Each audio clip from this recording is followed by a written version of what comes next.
Hi everyone, welcome to another episode of Marvin Says, and this is my short review about the new iPhone 17 Air. So previously I was using the iPhone 14 Pro Max and I upgraded to the iPhone 17 Air.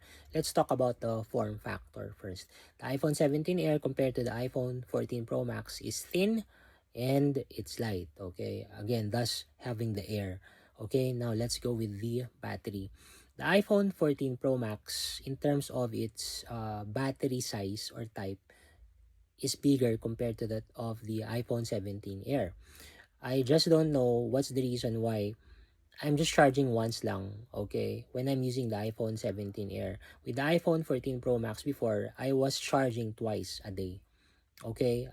Maybe because the iPhone 17 Air is new, I just don't know. But the thing is, if you are a casual user, just browsing, Facebooking, and a couple of YouTube videos, then the iPhone 17 Air will last for a day. Okay.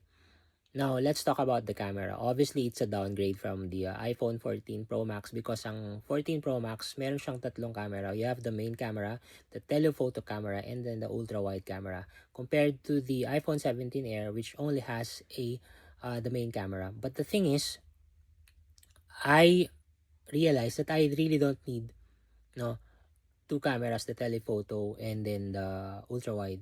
I just need a main camera.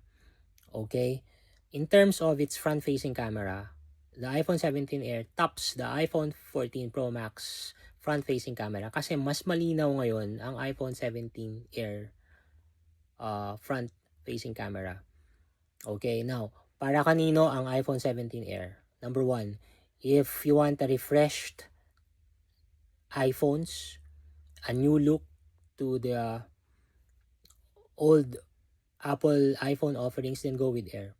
No, if you want the best camera, the front-facing camera, uh, go with iPhone 17 Air. If you're still using the Lightning ports, no, iPhone 14 below, then I think it's time for you to upgrade to the newer iPhones. No, so yun lang.